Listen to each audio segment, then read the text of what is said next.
Hello, everybody over here. I'm gonna wave at you guys. Now, you guys here, and you guys here. Hi, hello, right over there. Okay, you ready for the next panel? You very excited? Let's test this side of the room. Are you guys excited? Yeah! Love that. Okay, now let's see if you guys can beat that. What about you guys? 10 out of 10, both of you. You all did well. You all did so well. Okay, now what I want from you guys is I'm going to introduce each one of our lovely panel guests, and I want you to give them a huge round of applause until they get right to their seats. Can you do that? Love it. I believe in you. Oh, good. Okay, please welcome first to the stage. It's the wonderful Kellen, Goff!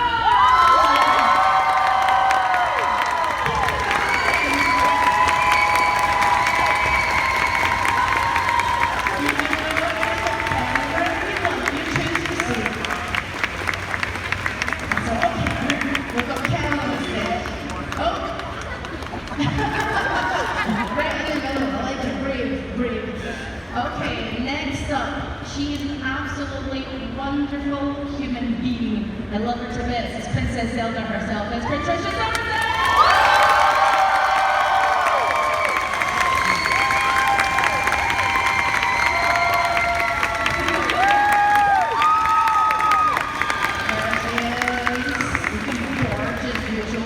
Okay, guys, any Metal Gear Solid fans here? Okay, a huge round of applause for our next guest is David Hayter!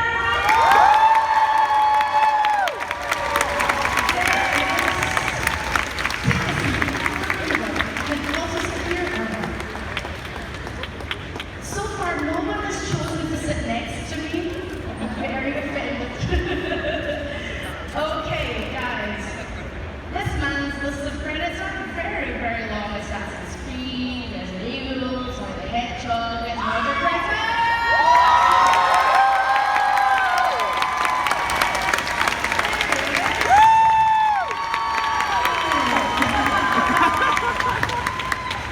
Where do you want to sit?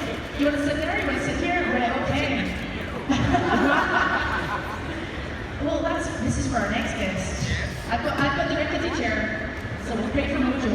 Okay, guys, next up, last but not least, a very good friend of mine. I love him to bits. You've seen him in many games, including, most recently, Baldur's Gate 3. It's Mr. Newbon!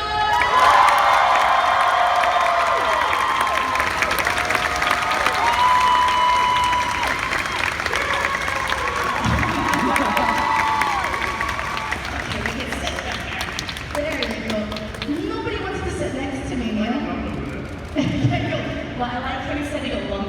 That's Neil. Guys, thank you so much for being here in Dallas. You all excited?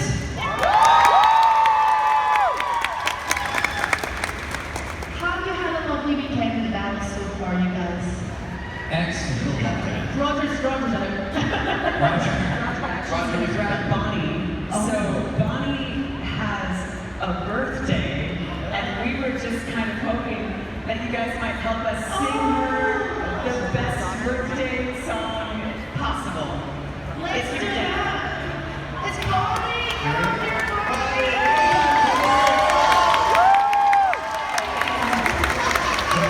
Bonnie's in charge of the stage. Are you ready? Let's all sing together. 3, 2, 1. Happy birthday to you. Happy birthday to you.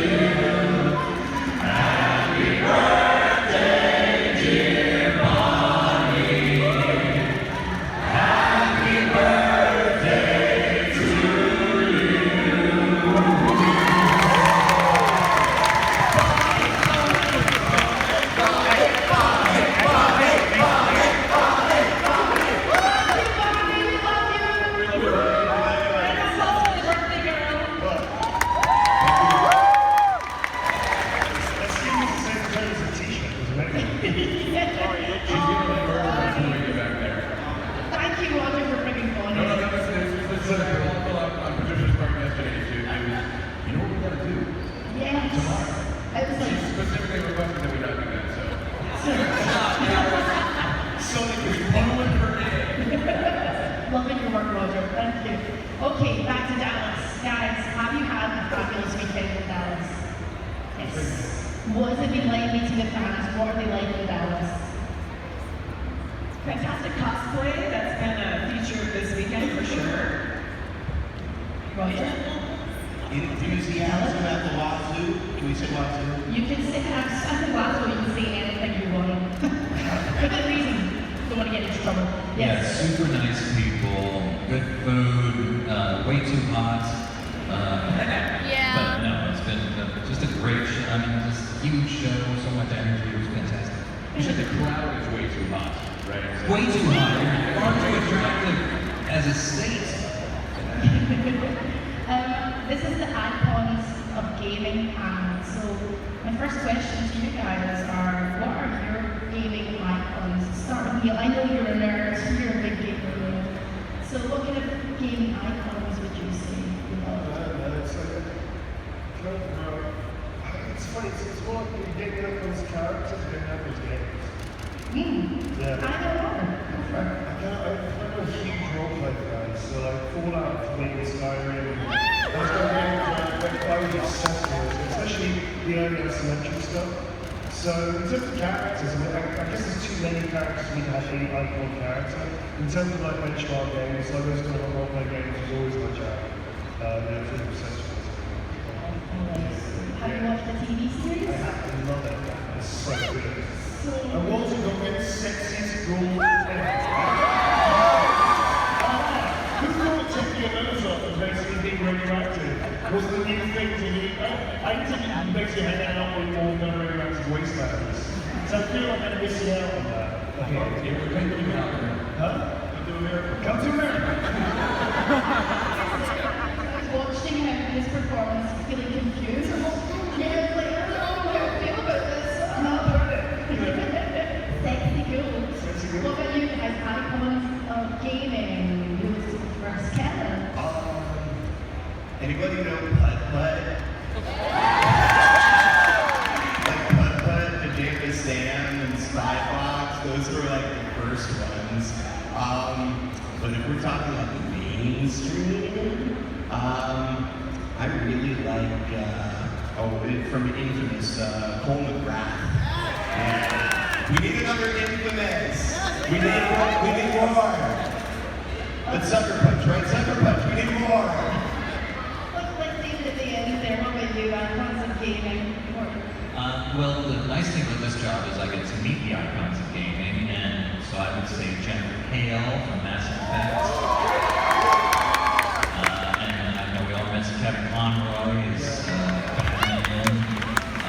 and then personally, people are always like, do you think Snake could beat up Sam Fisher? And I'm like, yeah, of course, but the voice actor is Michael Ironside, and as a Canadian actor, he's just an absolute legend. So those are some of my favorite icons. Okay, what do you guys, Roger and Patricia? And for me, it's the princess from Sonic 06. And it just ends right there. No? Traditional, just be like, I started with Mario games. I grew up with Mario games in the NES. So to me, that's like the first gaming icon that I would have had any weirdness about. And it is actually wild to be sitting on stage with a bunch of people who've done ultimately like new icon work and vintage icon from the beginning days. It's just weird. Like you guys, it's really cool to be here. If I mention me, I'm a fan of myself. Next. I'd like to change my answer. If I didn't know we could do that. Like, Sure. Do you want to change your answers? No? I'm good. You guys. I know that a lot of what you guys do, it helps people feel seen, and this is all about the fans and the community, and that's why we're here. But I wanted to ask about that aspect. How do you think the characters that you've played, the games that you've been in, make people feel seen? Start with Neil. I'm very lucky that I got involved with specifics to talk about models here. That, and this is not my doing, I'm lucky enough to portray a character that has that ability to touch lots of different people's lives and help them be a part of the cast of this game was an incredible experience because I think I've not seen a game so robustly allow people to create themselves with pronouns, sexuality, identity, gender, and also magical weird racism in the way that you absolutely want yourself to be recognized. So to be part of that, I mean, I'm very close with Laura, and I work with Laura quite closely on different aspects, not just being starring, but like having consultation and directing and stuff. And all of them have had these amazing, all the developers have been approached by people, saying how this game truly represents everybody. That anybody can come to it regardless of how you identify with gender, sexuality, lifestyle, ideology, the way you look like, and be seen in this game. And I think for me as an actor, obviously as actors we tell stories. We hope we move people. It's not always our words. And we're always going to the long writer. I'm not a writer, I can't write these things. So for me to be able to use somebody's writing, and the byproduct of me just trying to tell a story is that people get comforted, supported by other people, by friends, in communities. It's mind-blowing. And it's a real privilege as an actor to have that response back. You never know how people will respond. So for me, this game, of all the games I've played, has a special place in my heart because of that reason. Because so many of my friends get to be seen this, so many people I've met say they've been seeing this. And it's an incredibly beautiful experience. I'm very privileged. Would you agree with Neil and Patricia in terms of when you meet people at your table, do you feel like what you're doing is enabling folks to be seen through your character? Oh, absolutely. Not to mention the character of Zelda, much less the other characters, but the character of Zelda is a very relatable, rounded out, fleshed out version of that character that had previously existed. And so to be associated with having been given voice to something like a character who was previously silent and then now has a voice, there's a potency in that I get to experience at my table when people come up and they feel like they relate to the character and they relate to her suddenly being given a voice and the courage that she has to kind of get out into the world and conquer the things that are both mental and physical or metaphysical in the game that are previously holding her back. She accesses her power. So yeah, no, it's a very privileged and exciting thing to carry around and meet fans that way, for sure. But Roger, would you agree with that, having played quite iconic characters, the characters that have been around for quite a while as well, you're stepping into those shoes, does that still feel just as important, or do you make people kind of see those characters differently and be seen in a different light? I don't know about having them see it in a different light. It's always an honor to do anything that's been established by other actors like prior, and you treat what you're getting to do in that moment with reverence as a result of that. I think arguably one of the most touching things that's happened to me throughout the years of getting to do conventions is when somebody comes up to my table, they start sharing with me how for the longest time they dreamed of putting on an outfit where they could go around and have hidden blades on their wrists and murder people at random. And finally, in 2009, a game came along that was for them. And I just say, exactly. I love saying, you're welcome, or salute, or something in Italian, I think it is. The very easily shot assassins. No, these are interesting panels that you get to do for the very reason of like all of a sudden we're naming something where nobody's like, oh, some gaming kind of thing. And suddenly you go like, what? Like, no, yeah, and so I don't know. Your question is to give a silly answer, but your question is accurate in understanding that it's crazy that we get to be here as maybe the more tangible representation of something. You can come up and shake our hands and you can hear the voice or that kind of thing. But my God, there's so much that goes into these things, and there's so much that makes them what they are.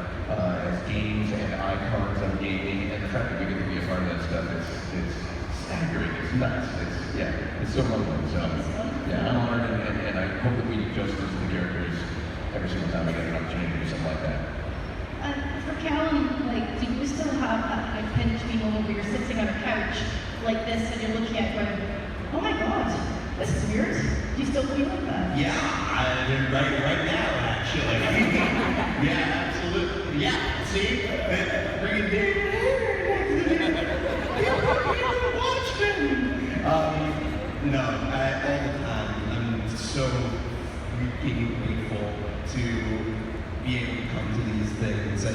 never in my wildest dreams when I was starting out on like, here's an age flag on me. I was 13 when YouTube was starting up. So never in my wildest dreams did I think when starting on YouTube like that I would be here.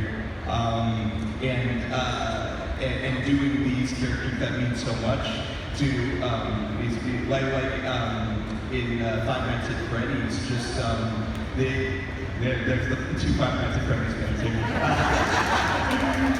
Other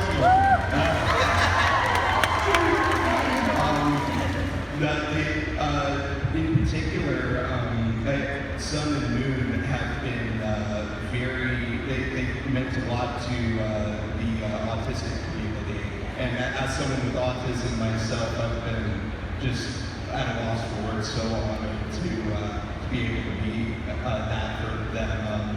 With Freddie, he was, people come up to me and said he was like a surrogate father figure to them during all the madness these past years. So, yeah, it's just, I never have the words, you know? I am just so honored, so blessed, and so thankful for you guys. Thank you, Kel. Thank you for all you do. Thank you so much. David, I had a slightly different question about imposter syndrome. So, I'm the wrong person. I wanted to ask because you're also a writer, a very accomplished writer. And I think all of us on this couch, well, my rickety chair and your lovely couches, have one stage felt imposter syndrome. I think it's natural if you're in the creative industry. Do you feel that about writing sometimes maybe as well as acting? Is it the same feeling? Yeah, of course. I mean, anytime you're doing something where you're, out in front of the world, and everybody gets a chance to judge your art for writing a movie that's going to open around the world, that's very nerve-wracking. And I suffered from that for many years. But then, if you do something long enough, and I've really just gotten to this point as a writer, I feel like when I write something, I've got it. I feel confident. I'm not the best writer in the world. I'm close, but I know what I do, and I know what I can put out there. And so you feel that less as you mature into your art, hopefully. Some people never get over it. It's this crippling fear, but I don't have that so much anymore. So anybody feeling that way, just keep doing what you're doing, and keep believing what you're doing, and keep getting better at what you're doing. That eventually fades away, and you come to these things, and people tell you you're awesome. It's not a bad life. Thanks, David. Now, before I get to my last question, we're going to do fan questions, but I want everyone to start queuing up. I can see movement. Just everybody, please be mindful of your fellow fan question people. We'll try and get through as many as possible. So my next question, my last question, is based off something I overheard David say. I was eavesdropping. David, you said recently that you wished that The Simpsons would never end. It's my fault. We were about 3 seasons in, and I was like, this is the greatest show I've ever seen. I hope it never ends. And I think it was like a Freaky Friday thing. I got hit by a lightning thing, and then The Simpsons never ended. So, for better or worse. But no, I'm still an enormous fan. But yeah, no, it's totally my fault.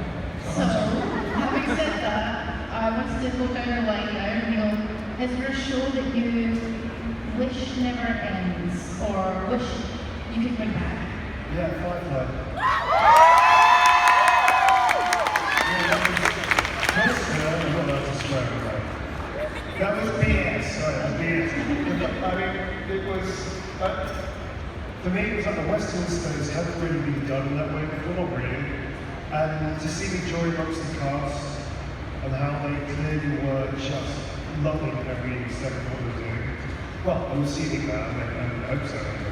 It was a really fun show. And it just sucked the way they just went, somebody up high and ratings weren't what we thought it should be, as opposed to letting the series cook. And I think some of the programs, there is a very disappointing aspect now with ratings, as opposed to letting series cook. You let the series cook, it picks up, it develops, it grows. As a role, as the actors get more confidence, the writing starts taking other places, etc., etc. So a good series that is doing well and has a huge fan after one series, I hate that. I really hate seeing that for the people I'm working with as well. But also for people who like something who really enjoy this thing. So, Firefly. Okay, Patricia, what about you? I'm trying to think of like, what have I been watching recently that I'm gonna be like shameless and say I really wish that 3 Pines on Amazon had ended because I was on it. It was like prematurely canceled after 1 season. And the other one would be like Warrior Nun, right? Warrior Nun. Yeah, I was a writer-producer on Warrior Nun. I think we saw it. We loved that show and that just passionate fan base. And they canceled us after 2 seasons. And we had great ratings. Like, I don't even know why we got canceled. So thank you. Thank you. What about you, Roger? Anything you wish did end or more going back? I just go old school. Like I want Chips to come back. Chips, yeah. Or like 18s. Also, did you ever notice how they'd be like on the LA freeway, and there'd be like 3 other cars? It's like, who doesn't want that to come back? No, I actually feel like I just think back to like Happy Days or like just like shows that just were like such a huge part of my childhood. Happy Days jumped the shark though. Is that actually where the shark comes from? Yeah. Yes. So I think we should, I want like Happy Days to keep jumping sharks if they could. But yeah, no, I go old school. Kellen, what about you? Ben 10. I think there's so much unsearched potential there. It's a huge universe that we barely even scratched, and there are definitely more adventures to be had, more aliens to unlock, and I'm there for it. It's a special interest. Do you want to change your answer for The Simpsons? Yes. No, I know this. Well, I kind of miss Cheers. It was such a comforting, and everybody knew your name, and so yeah, I love that show. Thanks, guys. We're going to expand questions, but let's have a round of applause for this first part.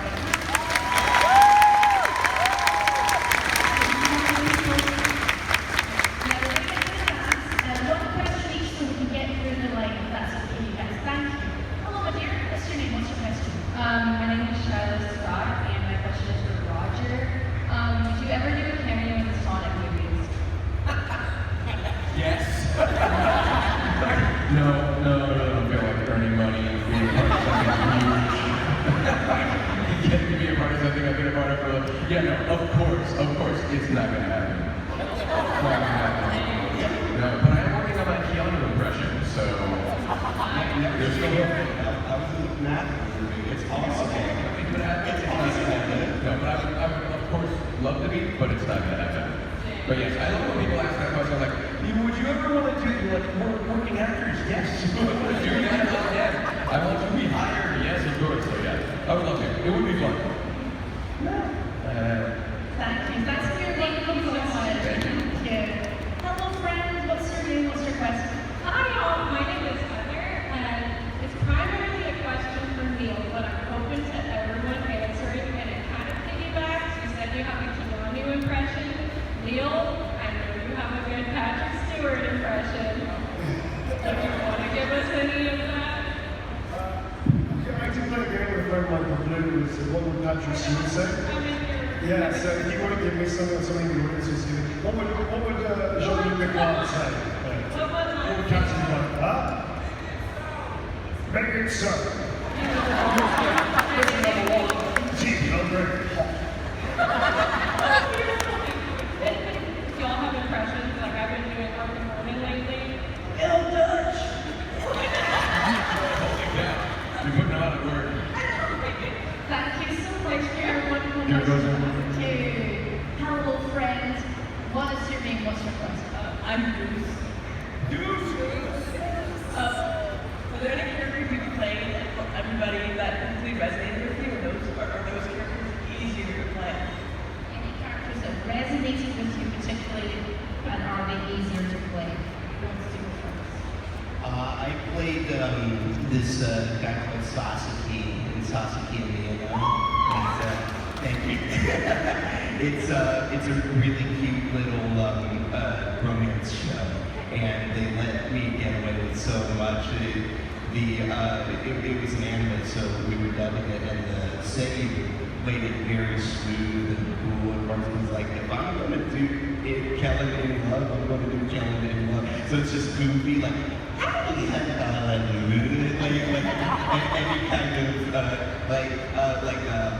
it's you, like that kind of thing. So as time even went on, I definitely sunk more into that character. Thank you.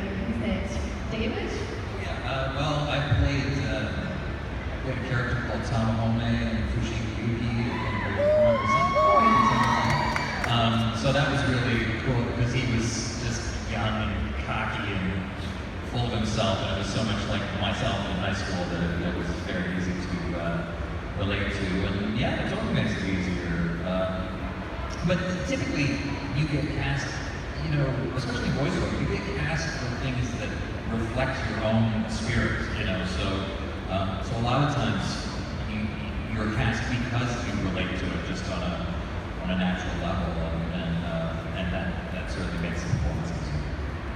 Let's here and then we'll Patricia or do you want to go first, Patricia? Go for it. Anything that resonates with you? No, I was just thinking, I was like, who do I actually relate to? I relate to all the characters on some level. I mean, you sort of find what is coming. They're all of you. Like, all the characters are coming from your imagination. I would say probably, honestly, Zelda's the most relatable, because all the other ones are like psychotic murderers. So I try not to relate to them too much, you know, even if I, lose my temper every once in a while. It doesn't come near that sort of detachment, just saying, but I'm going to stop now. Alright, let's go Neil, and then we'll go over. I'm very lucky. I had quite a wide range of very different characters to play. Although the starring has got a really big place in my heart, I really got a kick out of the ape I played in Camp Games last winter. So I played a character called Green. And I was going through a particularly difficult time in my life, in my personal life, for that period. So he brought me a lot of comfort, especially his ape work. I got to work with Andy Serkis, got to work with Peter Hallier as well. And doing ape work for like 2 months straight was incredibly therapeutic. I also got to work with 2 other amazing actors, like Chris Reyes and also like a week up, and they were playing my brothers. So the 3 of us used Ape SL, like Ape Sign Language. We made up a dictionary of 80 words, and we would take the piss out of it in a fun way. And we would be nice, and we would make jokes and use sign language as a secret language, which was actually embedded in this environment we made. That was a really beautiful experience. So it resonated with me because I needed something positive and fun during a particularly difficult period of my life. So that was a great thing. I've got I would, off the top of my head, I would say that Mirage from Apex is probably closer to what maybe a sense of humor and that kind of thing. So, but anybody, in fact, everybody here knows me. Anybody who knows me long enough knows that my true passion is just like talking about bridal dresses. And so clearly, my work as narrator on Tickets to the Dress for 14 seasons was my calling. And the dream picture, and for 14 seasons, getting to see things like crinoline, A-line, chartreuse, things like that. That was just, it was like I should have been paid then. Wasn't even a job. That is sincerity. Well, thank you for your question. Thanks, Goose. Thanks, Goose. Hello, Brendan. What's your name? What's your question? My name's Connor. I have a question for all of you. What is the role you had the most fun with, and what's your favorite line for your role? Okay, well, you had the most fun and favorite line. Let's go down this way to David. I think I've had the most fun with Solid Snake. And I think my favorite line is, I'm no hero. Never was, never will be. I'm just an old killer hired to do some wet work.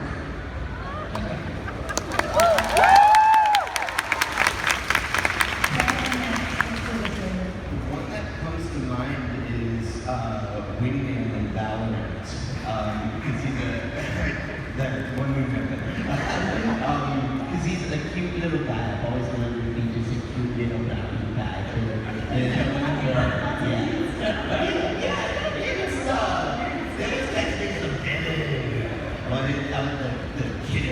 I want to be a cute little guy. And I guess my favorite, he doesn't really talk, but my favorite one is Thanks, Kellen. Keep on. I love aviation. I love getting to be part of anything. One of the dream coming true things for me was getting to be the pilot voice in Blazing Angels, which was from forever ago. And I swear the line made it into the game at some point, but it's absolutely the most fun I've ever had. Looking at a director and going, "You're sure you want me to say this?" Now imagine it's a pilot game, so you're flying and you're the pilot, and you have to call out orders to your other wingmen and whatnot, and the line was, and again, I was like, this is what we're going to say? We're going to go this way? I won't perform it, but it was, somebody get this guy off my rear, I can't take this pounding much longer. It's good stuff. I know a lot too, but not enough passion to say it's the dress, but still. So bad with favorites, honestly. I think probably Zelda's a big one, but also a very, very close second is Ash from Rainbow Six Siege, which was years of voice work and motion capture, and it was so much fun. And I was just thinking of her original speech, which I still think of sometimes. It was like, "When I was little, my saptor taught me that silence was a woman's best garment." And then she's just badass for 8 years, and it's a career highlight. I love it. Thank you. And we come to Neil. Yes. You're a fan, Neil. Come on, Neil. It's great, they're amazing. We say hello, Neil. Hi, Neil. Hi, Neil. You're here. I think I have fun with all my characters. I think the most fun, I think, just sheer writing the longevity project to start with. Really, because it was 15,000 plus lines of dialogue, all of which, every line was so well crafted and so fun. And also, they let me get away with murder. Sometimes, literally, I just had a ball with it. It was amazing. I don't have a favourite. No, I don't. I like listening to other people's favourites, because sometimes I forget lines sometimes. And they'll say, "Oh, this line, I was right there," things like that. So it's like, "Oh yeah, I forgot about that." So I don't have a favourite, no, but he's probably more fun than anything else. Thank you. Wonderful question. Thank you, friend. Hello, my dear. What's your name? What's your question now? My name is Casey, and talking to you. So, here's my question. Roger Gray, you were part of the most talked about movies of 2024, and of course, I'm talking about Mega Man 2. Okay, so, what I want. Say that again. I'm not part of You were part of one of the most talked about movies on the internet, and I'm talking about Mega Man producing it. Mega Man is producing it. Oh, hello. These are just not the words of Hey, the wait, no, what? Ah, there we go. I hear you. Are you good? Okay. Megamind versus. Oh, yes. Sorry. Yes. Thank you. I like Neil. When did we get here? Sorry. So, my question is for all of you, how much do you learn about the project before you start recording? I thought I was learning about that project right now. I was going to say that. Okay, so what am I in? Is it Sonic? Is it the Sonic movie or what? No. How much do you learn about your projects before you research? Yes. Okay, so how much do you guys, before you go into the role proper, you research? What's your process, I guess, is what it's asked. Let me just say, they don't tell you anything. I mean, many times you don't even know what you're working on if it's some huge top secret thing. And so, people don't understand when we do Metal Gear, and you hear us doing those lines, that's the first or second time we've read it.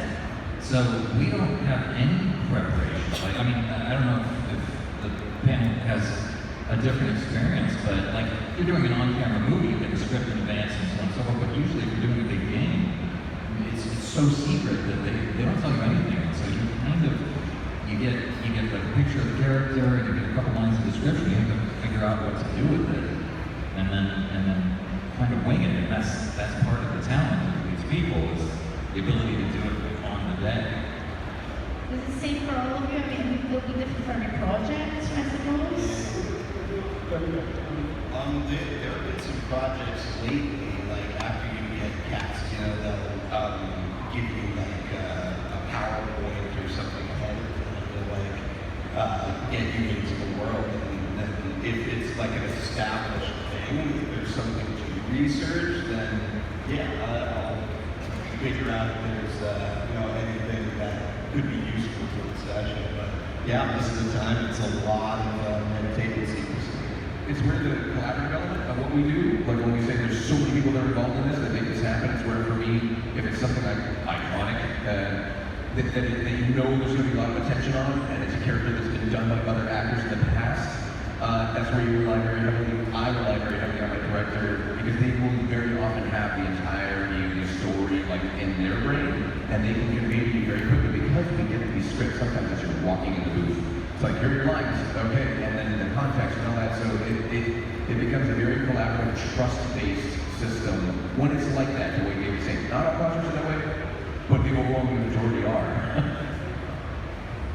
Yeah, I was actually, I'm just on that note, at what David's talking about, that is like, hands down, you get that experience constantly.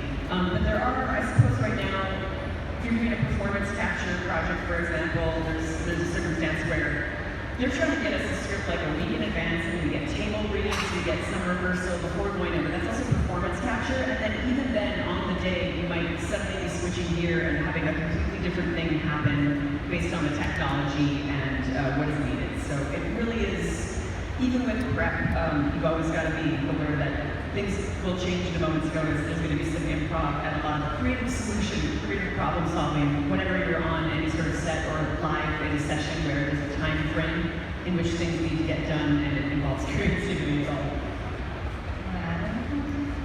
Yeah, each project's different. Look, we're trying to push from my side, I'm a director and producer as well. We've always tried to push like getting out the scripts as soon as possible. Actors sign NDA, most actors are not stupid enough to break that. So I think there's so much value, even in voice work. But it's true, most voice sessions, you don't know necessarily much about the project. Sometimes they're very good at going, here's as much as far as possible, because they understand what actors can really bring if they have time to sleep on that. Hopefully things are changing, but yeah, by and large, voice and stuff, you just get it, like, that's what we do today. On Baldur's Gate, we were lucky because we insisted, we got a record, we got it in advance, so we could actually start really crafting those lines. But yeah, it's a mixed bag. I just want to, just briefly, as an example, I've been hanging out with the guys from Grand Theft Auto 5 as they come to these shows. And so I was talking to Ned Luke, and they were, I don't know, 6-8 weeks into recording that game, and they were like, I think we're working on Grand Theft Auto. Like, they didn't know. And they didn't tell them what they were doing. They were just a bunch of criminals doing criminal stuff, and they were booked for 5 years.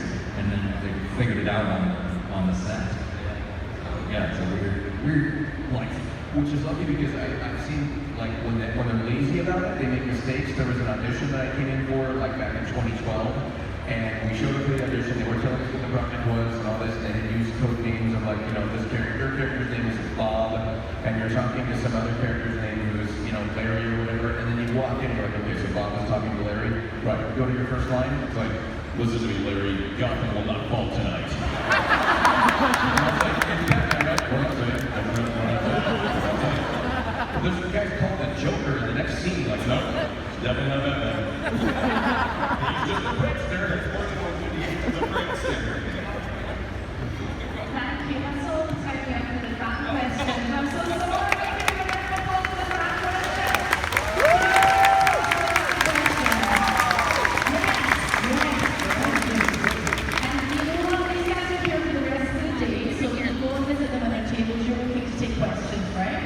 Of course.